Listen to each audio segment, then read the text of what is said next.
the morning service, you expect them to be here for anything that you need. How can you deny them the opportunity to eat from the fruits of their labor? How can you deny them the opportunity to eat from the fruit of their feet? Now, from my own ministerial experiences, and see, I know the frustrations of pastors who are forced to work their congregations, who are forced to work by the congregation. So hold a 40-hour-a-week job in addition to their pastoral duties. And see, often the pastor of a small congregation, and see, I do have a small congregation. See, we have to work all day long. Then we have to rush to Bible study and be expected to give a great Bible study lesson with little time for preparation. You have to work all week. Sometimes you have to pull more than 40 hours a week. You gotta work overtime sometimes. And then sometimes you don't even have a day to rest. You know, we work from sun up to sundown, using our vacation days to bury the dead, using our vacation days to marry the people in our congregations, and even some of those who call on you that know that you are a preacher or a pastor, and they call on you to bury their dead. They call on you to marry their children, and often with no pay. But then they're working, and then they expect the pastor to give more than their 10% and not take a salary from the church. And when the pastor fails to grow spiritually, it's not the congregation's lack of support for the ministries that's called into question. Now see, when the pastor fails to grow, then the people of the congregation, they're not going to take responsibility for it. People don't want to take responsibility for the failing of their pastor's growth because, see, they know that they have sucked the life out of the pastor. And they still don't want to give him anything. They still don't want to pay him. They still don't want to give him a celebration day. They don't want to do anything for the pastor. But you know why this pastor continues to work? Even if he's not getting what he deserves, he does it because he knows from the depths of his soul. He says, woe is me if I preach not the gospel. All right. You see, in the African American church, you see, we don't just muzzle the ox with our respect to our pastors, or the lack of the respect to a pastor's salary, or the lack of the salary. We muzzle their health care. We muzzle their retirement benefits. We muzzle their vacation or rest time. And I can hear Paul crying out from heaven's gates to the church of Jesus Christ, saying, count your pastor worthy of double honor.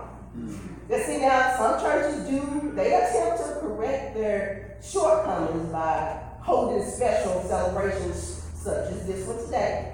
Some set aside a week for services.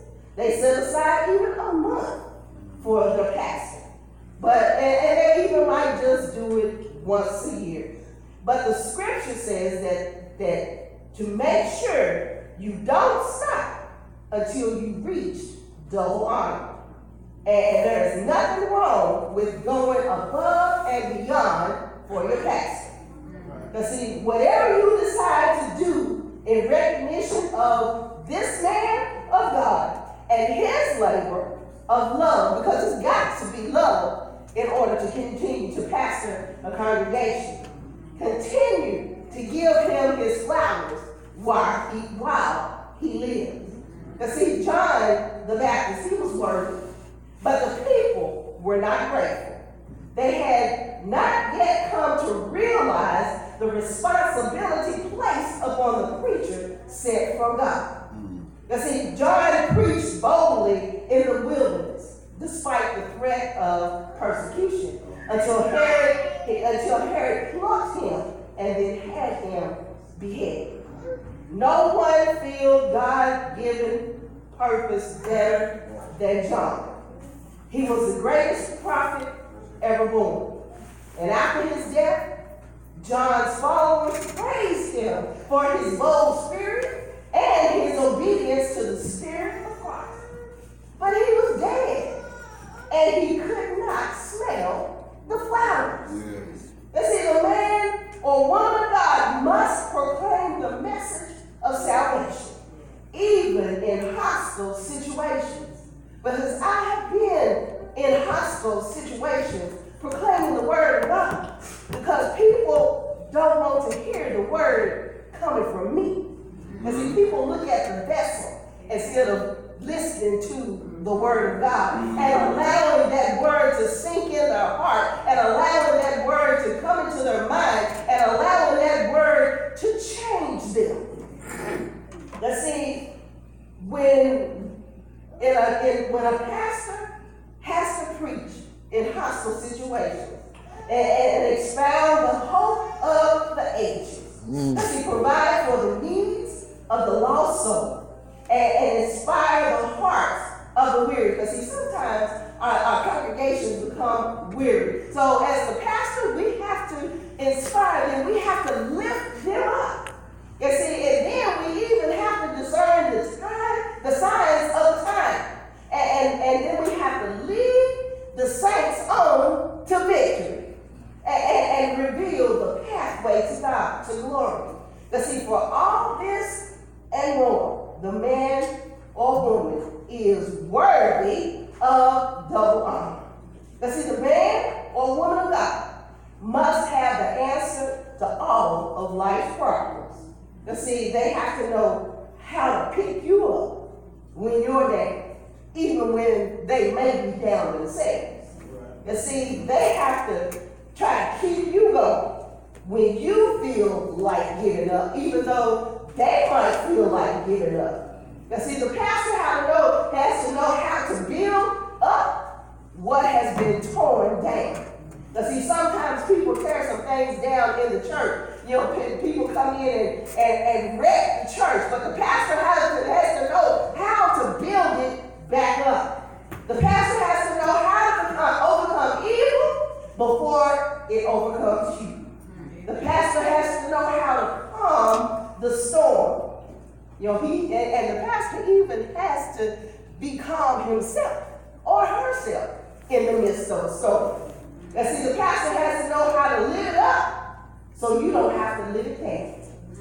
The pastor has to know how to put together what Satan has torn apart. And Satan comes in. He comes to kill, steal, and destroy. Satan comes to tear up the church, but the pastor has to know how to put it back together. You see, the pastor has to say no when he or she is tempted to say yes. The pastor has to start when it's nearly over. And for the revelation of God, preach through the heart, mind, and soul of this warrior from Evan's storehouse. See, we give double honor where honor is certainly due. Nothing deters the man or woman of God from his or her duties. Not family, not close friends, not other ministers, or adverse circumstances, or even personal handicaps or physical exhaustion, or even Satan himself. Nothing keeps this man, I know, from doing his duties.